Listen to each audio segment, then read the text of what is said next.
messieurs, bonjour. Ravi de vous retrouver et bienvenue à cette nouvelle édition de notre programme Autour du monde concernant notre continent, l'Afrique. Et commençons l'édition d'aujourd'hui du lundi 16 janvier 2023 avec les liens sino-égyptiens et l'augmentation du nombre de touristes chinois en Égypte qui notamment était au menu des discussions du chef de la diplomatie chinoise Qin Gang qui était au Caire ce dimanche pour des entretiens avec les responsables égyptiens et de la Ligue arabe.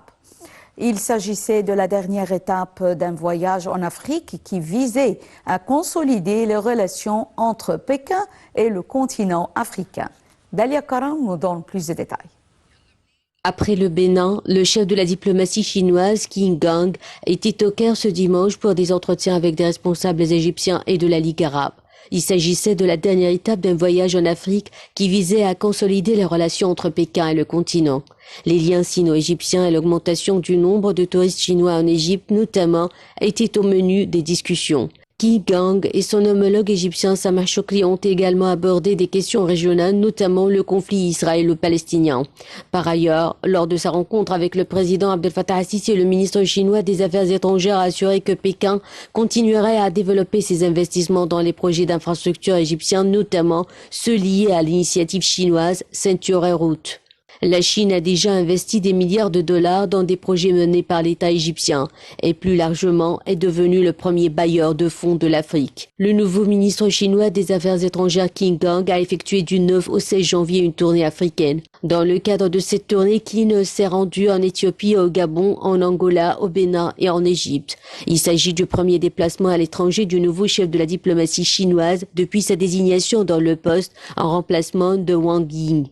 Ce dernier a pris les commandes du bureau de la Commission centrale des affaires étrangères du Parti communiste, le poste diplomatique le plus élevé en Chine. Lors d'un point de presse, le porte-parole du ministère des Affaires étrangères chinoise a noté que depuis 33 ans, l'Afrique a été la première destination des ministres des Affaires étrangères après leur désignation. Il a ajouté que le déplacement du responsable chinois en Afrique démontre la grande importance que la Chine accorde au développement de ses relations avec l'Afrique. Il s'est félicité qu'à l'heure actuelle, les relations sino-africaines se développent vigoureusement et entrent dans une nouvelle ère de construction d'une communauté de destin de haut niveau.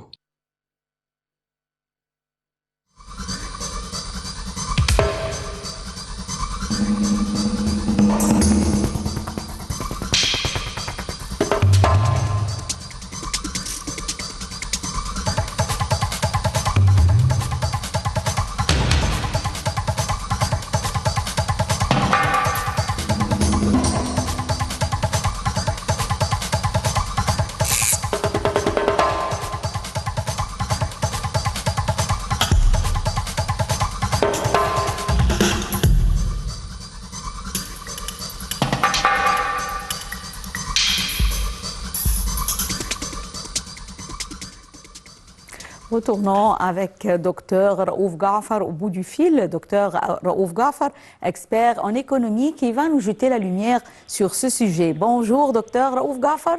Bonjour. Bonjour. Tout d'abord, quelle est l'importance de la visite du chef de la diplomatie chinoise, M. Qin Gang, au Caire, notamment en ce moment? En premier lieu, la Chine est un des partenaires stratégiques très importants pour l'Égypte. Et dans les dernières années, il y a tellement de projets, tellement de coopération économique avec la Chine. Donc, c'est une visite très importante. Et nous sommes toujours en contact, sur tous les niveaux, avec la Chine. C'est-à-dire, les chefs d'État sont en bon terme, mais ils sont toujours en contact. Et les chefs de la diplomatie des deux pays sont toujours en contact. C'est-à-dire, c'est un partenaire stratégique important et il faut justement de temps à autre se réunir, coopérer, etc. Donc cette visite est importante sur tous les points de vue. Timing, etc. Et je pense que de ce qu'on a entendu et on a lu, c'était une réunion importante avec le président. Ils ont parlé de tous les aspects de coopération. La Chine, elle connaît l'importance de l'Égypte sur le plan régional, sur le plan arabe et sur le plan africain.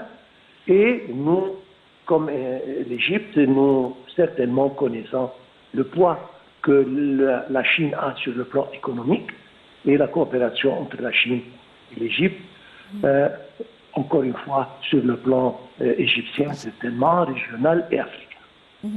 Docteur Raouf Gaafar, comment voyez-vous les échanges commerciaux entre ces deux pays, l'Égypte et la Chine? Ça augmente d'un jour à l'autre. Et l'important, c'est que c'est basé sur un respect commun. Donc, chaque pays respecte l'autre et nous savons d'ailleurs, la Chine existe sur le plan économique. Il y a tellement de projets avec des partenaires chinois. La Chine est bien établie sur la zone économique du canal de Suez et dans des autres zones.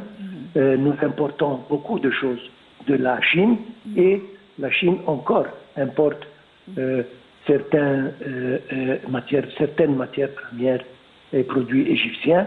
C'est une coopération continue qui augmente d'un jour à l'autre et nous espérons que ça va augmenter. Et à mon opinion, d'ici quelques mois peut-être, la Chine elle sera, si elle n'est pas déjà, le partenaire le plus grand sur le plan économique avec l'Égypte. Très important. Et comme je viens de dire, la Chine respecte l'Égypte certainement et connaît l'importance que l'Égypte a. Et notamment sur le plan, nous savons tous l'initiative de la ceinture et de la route. Et l'Égypte représente... Dire la route de la soie? Comment? Vous voulez dire la route de la soie? Non, la ceinture, c'est une, comment dire, the Belt and the Road, c'est une initiative chinoise qui veut lier tout le monde sur le plan économique pour faciliter les moyens de transport, etc. L'Égypte représente un hub important dans cette initiative et c'est pour ça que l'importance de l'Égypte devient de plus en plus grande. Donc, bref, les relations sont excellentes et ça se développe en plus. Et comme je viens de dire, nous comptons sur la Chine comme un partenaire stratégique important sur le plan économique. D'autre part, la Chine adopte toutes les initiatives égyptiennes. Notre point de vue sur les problèmes régionaux sont presque identiques. Donc, on s'entend très bien sur le plan politique encore. Donc, vous voyez, on peut dire une concordance entre les points de vue diplomatiques entre la Chine et l'Égypte. Passons à un autre sujet qui est plus vaste, l'Afrique. Alors, le ministre chinois des Affaires étrangères avait déclaré que l'Afrique est un théâtre majeur de coopération internationale. Quel est le poids de la Chine en Afrique? Je pense que la Chine est devenu le pays le plus important sur le plan économique avec le continent africain. Et nous avons remarqué dernièrement que l'Amérique voulait revenir, l'Europe, etc. Mais je pense que la Chine a pris le premier pas et maintenant la Chine, pour l'Afrique, c'est le partenaire le plus important. Et l'Égypte, comme le portail, la porte de l'économie entre l'Europe, l'Asie et l'Afrique, et c'est pour ça que la présence économique de la Chine en Égypte est très important parce que c'est le chemin des produits chinois pour l'Afrique et vice-versa. Ouais. Et l'Afrique, je répète, maintenant, c'est le partenaire le plus stratégique et le plus important dans tout le continent africain. Ouais. Docteur Raouf Ghafar, quels sont les aspects positifs de la présence chinoise forte, comme vous l'avez déjà mentionné, en Afrique? Bon, malheureusement, l'Afrique, c'est un continent très riche sur le plan ressources, naturelles, minérales, humaines et tout, mais qui a été ou bien très mal exploité ou bien pas exploité du tout. Et malheureusement, c'est un continent assez pauvre sur le plan finance, donc ils ont besoin d'un partenaire qui peut aider sur le plan financement et qui peut offrir des technologies pas très sophistiquées, mais en principe, nous avons besoin de ça. Et la Chine représente ce partenaire idéal. C'est pour ça que la présence de la Chine en Afrique augmente et ils se complémentent justement pour ce point de vue. Tellement de choses qui, sur le plan énergie, sur le plan industrie et beaucoup d'autres domaines, la Chine existe très fortement en Afrique et comme je viens de dire, on se complémente. C'est-à-dire, nous avons des ressources, en Afrique je parle, et qui doivent être exploitées. Et la Chine offre cet partenariat pour mieux exploiter les ressources qui existent. Et surtout qu'après les crises, le Covid d'un côté, et puis maintenant la guerre et les chaînes d'approvisionnement qui sont interrompues, la présence de la Chine représente beaucoup pour l'Afrique. Selon vous, docteur Raouf Ghafar, quels sont les obstacles qui pourraient affronter les investissements chinois en Afrique et comment les surmonter? Bon, nous avons beaucoup de défis en Afrique. Stabilité, sécurité, c'est un petit problème, inconvénient, si on peut dire, dans certaines zones africaines. Et encore, je répète, l'Égypte représente une force importante pour un poids déjà lourd sur le plan stabilité et sécurité en Afrique. Nous jouons un grand rôle pour cela. Et le manque de sécurité, c'est un inconvénient important sur le plan développement. C'est pour ça que ça, c'est un des défis qu'on essaye de surmonter avec les efforts égyptiens. Ça va se dégager prochainement, Inch'Allah. Et ça, à mon opinion, ça représente le défi le plus grand pour les investisseurs étrangers.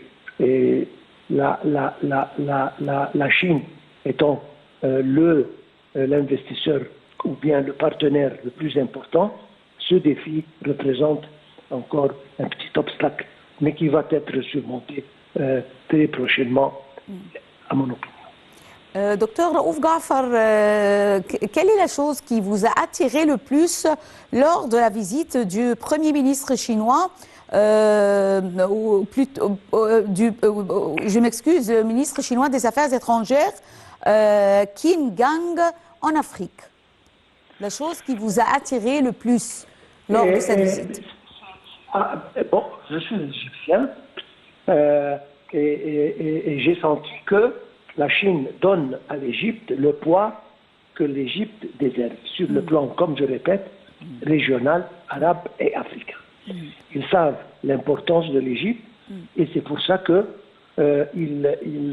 nous essayons ensemble justement d'augmenter le partenariat économique et d'améliorer d'ailleurs les relations politiques qui sont très importantes. Mais l'essentiel, c'est que la Chine sait le poids que l'Égypte représente dans la région. C'est pour ça qu'il y a toujours cette coopération et il y a toujours ces pourparlers pour justement surmonter les difficultés et pour augmenter les investissements et le partenariat de la Chine en Égypte et dans l'Afrique. Docteur Raouf Ghafar, expert en économie, je tiens à vous remercier infiniment. Une très petite pause et on se retrouve tout de suite.